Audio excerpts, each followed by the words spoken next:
Greetings! Ang topic natin today ay Law of Exponents for Product. So that is x raised to m times x raised to n equals x raised to m plus n. So ibig sabihin lang yan, kapag nakita nyo po na ang ating operation is multiplication, pareho ng base, therefore pwede mong i-times or pwede mong i-plus ang kanyang mga exponent. Okay? So ulitin natin. Kailangan po natin ma-check ang operation na dapat multiplication. Sunod, dapat the same ang base. Saka lang natin pwedeng i-add ang kanyang exponent. So, dito tayo sa ating first example. So, anong operation ng example number 1 natin? That is multiplication. And then, tingnan natin kung pareho ba ang bases? Pareho. And then, tingnan natin kung paano natin siya i-add. So, i-add. Pareho ng base, so isa lang yung base niya. Ano yung mga exponent niya? Meron tayong 10 plus 5. And anong exponent pag walang visible na number? Okay, very good. 1 yan. So, plus 1. So, our answer is x raised to 10 plus 5, 15 plus 1, 16. X raised to 16. Pause the video, then copy. I-play po pag tapos na. Okay na. So, I suppose, tapos na pong kumopya. It's your turn for your practice. Pause nyo lang po yung video, and then, sagutan. Okay. Kung tapos na po tayo sa practice, diretso po tayo sa next example natin. Number 2. X raised to 1 half times x raised to 3 halves. O, check natin. Ano ang operation? Multiplication ba? Check. Pareho ba ng base? Check. So, pwede nating i-add yung kanyang exponent. So, x raised to 1 half plus 3 halves. Okay. Pwede nating i-add ang fraction kapag pareho ng denominator. Pareho ba? Yes. So, pwede na tayong mag-proceed sa pag-add. Sa pag-add ng fraction, kinokopya natin ang denominator. Ang ina-add lang natin ay yung kanyang mga numerators. So, 1 plus 3 is 4. Okay. Now, bago tayo mag-declare ng final answer, i-check nyo muna kung naka-lowest term ba ang inyong fraction. Okay. Hindi pa naka-lowest term. So, ilo-lowest term natin siya. 4 divided by 2, pwede bang hatiin ng 2 yung 4? Ito, i-divide mo yan. Pwede ba? Yes. So, divide natin. 4 divided by 2 is 2. So, the answer is x squared. Okay? So, as for your practice, kopyahin nyo muna to. And then, after kopyahin, sagutan ng inyong practice. Okay po. So, paki-pause po ulit ang video para makopya at masagutan ang practice. I-play po ulit kapag ready na for another example. I suppose, tapos na pong mag-practice at tapos na rin po kumopya. Proceed po tayo sa next example. M raised to 1/3 times m raised to 2/5. So again, the operation is multiplication. The bases are the same, so we can apply the law. That gives us m raised to 1/3 plus 2/5. Okay. Now, pwede ba nating i-rectang i-add yung ating exponents? The answer is no. Bakit? Tingnan nyo po ang denominator. Magkaiba. Okay? So, gagawin muna natin silang pareho. Okay po? So, paano yun? Naalala nyo yung review natin, yung similar fractions. Okay, i-browse nyo lang po ulit yon para ma-refresh po kayo kung paano po siya gagawing similar. Okay po? So, mag-iisip tayo ng number nito, no? Na pwedeng i-times kay 3 para maging 5. Meron po ba? Wala. Okay. How about 5? Ita-times kay 5 para maging 3. Meron po ba? Wala rin. So, example number 3 ng similar fraction yung gagawin natin.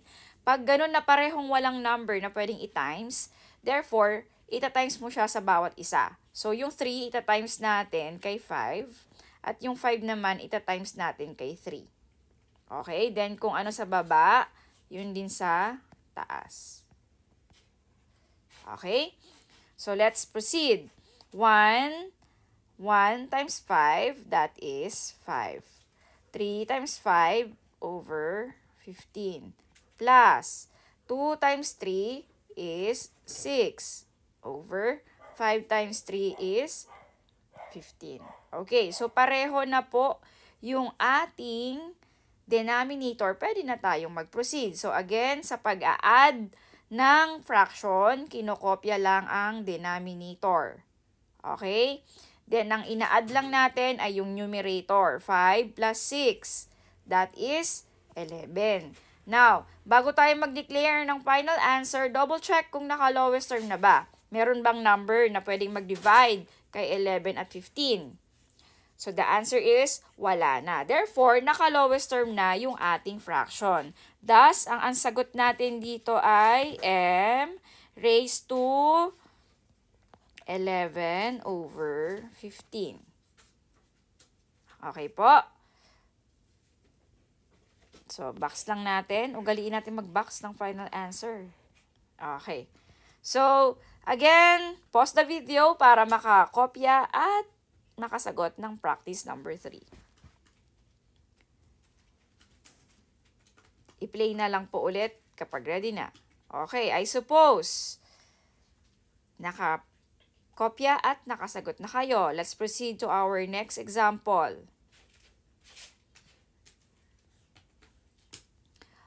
N squared times n raised to 1/4. Okay, check natin. Multiplication ba? Yes, multiplication. Pareho ba ng base? Yes, pareho sila ng base. So, pwede nating i-add ang kanyang exponent. N raised to 2 plus 1/4. So, again, tingnan natin kung pwede na bang magrekta ng add. Hindi pa. So, kailangan muna nating mag-similar fraction. So, yung 2, gagawin natin 2 over 1 para maging fraction siya. Plus 1/4. Okay? And then, iisip tayo ng number na pwedeng i-times kay 1 para maging 4. That is, very good, 4 times 4. Okay? So, 2 times 4, that is 8. Then, 1 times 4, that is 4. Plus 1/4. Okay, pareho na sila ng denominator. Pwede na tayong mag-add. 8 plus 1, 9. And then, kopya lang sa denominator. So, tingnan natin kung naka-lowest term na ba. 9 over 4. Meron pa bang number na pwedeng mag-divide? Wala na. So, proceed tayo sa ating pag-declare ng final answer. So, n raised to 9 over 4.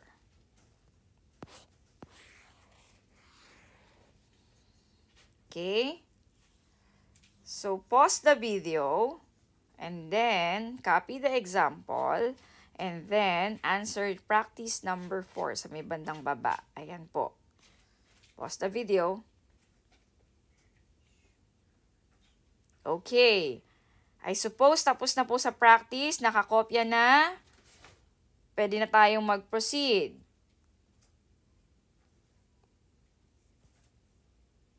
Number 5. 5 raised to 2/3 times 5 raised to 1/3. Check natin. Multiplication ba? Yes, multiplication. Pareho ba ng base? Yes, pareho ng base.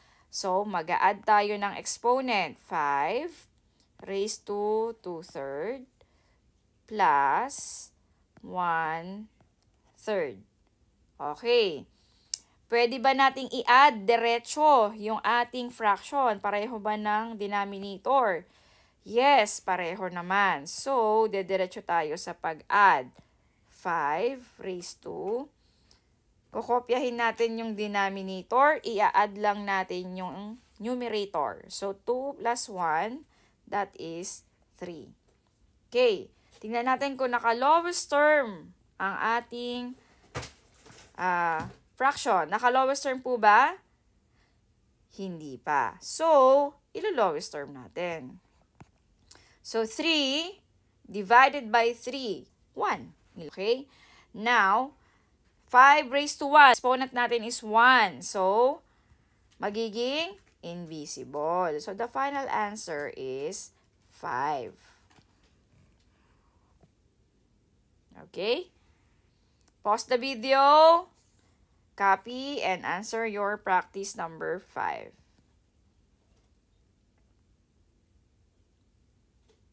Okay? So, pinlay nyo na to. I suppose tapos na sa pagkopya at tapos na rin sa pagsagot. Next. Example number 6. Basa tayo. 9 raised to 1/4 times 9 raised to 1/4. Okay? So, ang operation is multiplication. Ang bases ay the same. So, pwede tayong mag-apply ng law of exponent. 9 raised to 1/4 plus, ito yung first exponent, second exponent, 1/4 pa din. Okay, so next is double check kung pareho ang denominator. Pareho. So, pwede na tayong mag-proceed sa pag-add. 9 raised to, kokopyahin ang denominator. I-add ang numerator. So, 1 plus 1, 2. Okay. So, meron tayong 9 raised to 2/4. Tingnan po natin yung ating fraction kung naka-lowest term. Tama. Hindi pa naka-lowest term. Bakit? Meron pang number na pwedeng mag-divide sa kanilang dalawa. So, i-divide natin siya sa kanyang common factor, which is, ano ba yung number na yon na pwedeng mag-divide kay 2 and 4? That is 2. Okay, so again, ito po ay application po nung ating ni-review. Okay, ibalikan nyo lang po yung lowest term at saka similar fraction na na-discuss natin. Okay? So, divide natin equals, anong number ang imumultiply kay 2 para maging 2 ang sagot? So, that is 1. Very good. Anong number ang imumultiply natin kay 2 para maging 4 ang sagot? That is 2.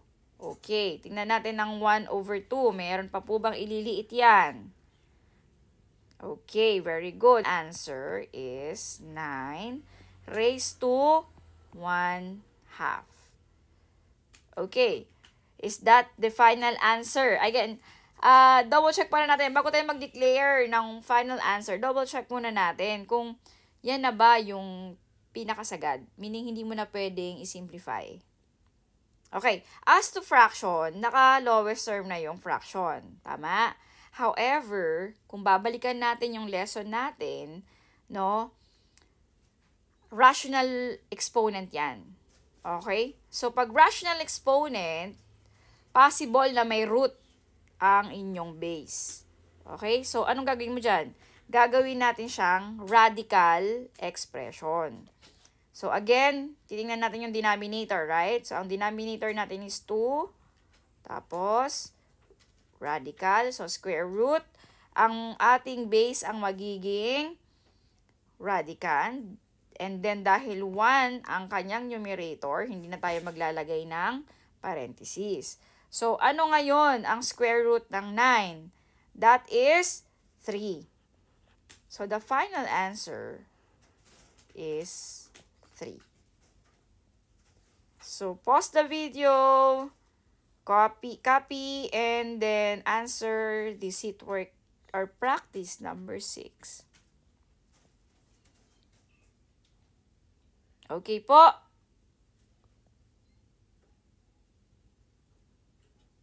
I suppose. Tapos na po sa pagsagot. Answer reveal na tayo. Balik tayo sa practice number 1. Ayun. Anong naging sagot nyo dito? Ganito po ba? X raised to 7 plus 1 plus 2 equal x raised to 7 plus 1, 8 plus 2, 10. So the answer for practice number 1 is x raised to 10. Next, practice number 2. So z raised to 10 over 8 plus 2 over 8 plus 4 over 8. Okay, so pwede nating irekta yung ating pagsagot sa ating sa pag-add ng ating fraction. So, z, anong gagawin sa denominator? Very good, kokopyahin lang. Ang i-add natin ay yung nasa taas. So, 10 plus 2, that is 12 plus 4, 16. Okay, now can we simplify further? Can we reduce the number 16 over 8? The answer is yes. Okay, so the final answer here is z raised to 2. Okay? Divide lang po. Kayang i-divide ng 8 si 16 eh. So, diretso ka sa pag-divide. Okay. Okay lang din naman kung ang ginawa mo is nag-reduce ka like this. O, halimbawa, naisip mo 2.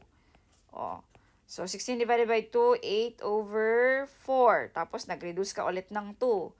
O, keep going lang hanggat masagad, no? 8 divided by 2, 4 over 2. O, 4 divided by 2. Ano pa ba yung pwede mong ginawa dyan? Divide 2 ulit. So, that gives you 2 over 1. And then, magiging invisible yung 1 na denominator. Ayan, magiging invisible yan. So, magiging 2 na lang yung sagot. Diba? So, same lang po dun sa shortcut na i-divide mo lang yung 16 by 8. Okay? Sana po maraming nakakuha nito, no? Answer reveal. Practice number 3. So, pwede ba nating i-add? Diretso yan. The answer is no. Bakit po? Very good. Magkaiba ng denominator. So, gagawin mo natin silang pareho. Okay? So, 1/4 plus 7/2. Meron ba tayong pwedeng i-multiply kay 4 para maging 2? Wala. Meron ba tayong pwedeng i-multiply kay 2 para maging 4? Meron. Anong number yon? Times 2. Okay? So, magiging 1/4 plus 7 times 2, 14. 2 times 2, 4. So, ito po siya, no? 7 times 2, 14. 2 times 2 is 4. So, pareho na po yung ating denominator. Pwede na tayo mag-proceed sa pag-simplify. So, copy lang tayo sa denominator 4. And then, i-add lang natin yung taas. 1 plus 14, that gives us 15. O, pwede ba nating paliitin ang 15 at 4? May number na ba na pwede mag-divide sa kanila? The answer is wala na. Okay, so the final answer is m raised to 15 over 4. Sana may nakakuha ng tamang sagot, no? Next. Answer reveal number 4. Okay, so n raised to 3 times n raised to 1/2. Pareho ba ng denominator? Hindi. So, gagawin nating pareho muna para ma-add natin, no? N raised to 3 plus 1/2. Okay? So, gagawin mo natin similar fraction. 3 plus 1/2. And then, lalagyan natin ng over 1 ang whole number para maging fraction siya. Anong ita-times natin kay 1 para maging 2? Very good. That is 2 times 2. So, 3 times 2, that gives us 6 over 1 times 2, that gives us 2 plus 1 half. Okay, pareho na yung denominator. Pwede na tayong mag-add. So, 2 ang kanyang denominator. And then, i-add naman natin yung taas. 6 plus 1, that gives us 7. Okay, 7 halves. Meron po bang ililiit? May number pa ba na pwedeng mag-divide sa kanilang dalawa? Wala na po. So, therefore, 7 halves po ang lowest term. And, raised to 7 halves. Ito ngayon ang final answer. Okay? Answer reveal number 5. Okay. So, obviously, no, multiplication, pareho ng base. So, we add the exponents. So, 10 over 3 plus 5 over 3. Okay, pareho po ba ng denominator? Yes po, pareho po. So, pwede tayo mag-proceed sa pag-add ng ating fraction. So, equals, copy the denominator, add the numerator. So, 10 plus 5, that gives us 15. O, check kung siya po ay naka-lowest term. Okay, hindi naka-lowest term. Check po kung kayang i-divide ng denominator ang numerator. Pwede. So, 15 divided by 3 is, ito natin lagay divide. Ayan. 15 divided by 3 is 5. So, magiging 2 raised to 5 siya. Okay? Take note guys na ito po yung sinosolve natin. Yung exponent. No? Yan muna yun. So,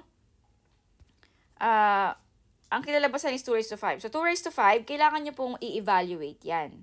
Okay? So, meaning, you have to multiply 2 by itself 5 times. So, that gives you 2 times 2 times 2 times 2 times 2. That is, very good, 32. 32, 2 raised to 5 is 32. So, the final answer is 32. I hope tama po tayo dyan. Okay, next. Number 6. Answer reveal tayo. 4 raised to 3 halves times 4 raised to 1 half. So, multiplication, check. Pareho ng base, check. So, pwede tayong mag-add 4 raised to 3 halves plus 1 half. Alright, let's check. Pareho ba ng denominator? Yes po, pareho. Pero natin i-add directly 3 halves plus 1 half equals. Copy sa denominator, add sa numerator. So, ang numerator natin is 4. 4 halves. Simplified na ba yan? Or pwede pa nating i-simplify? Yes, pwede pong i-simplify. Unang-una, i-check nyo muna kung kayang i-divide ng denominator ang numerator. Kaya po ba niyang i-divide? Yes, kaya. So, the answer is 4 divided by 2 is, that is 2. So, 4 raised to 2. Okay, pwede po ba natin i-evaluate pa ang 4 raised to 2? Of course, pwede pa. So, the final answer is 4 squared is 4 times 4, right? So, the final answer is 16. So, that ends our session. I hope meron po tayong natutunan kahit papano.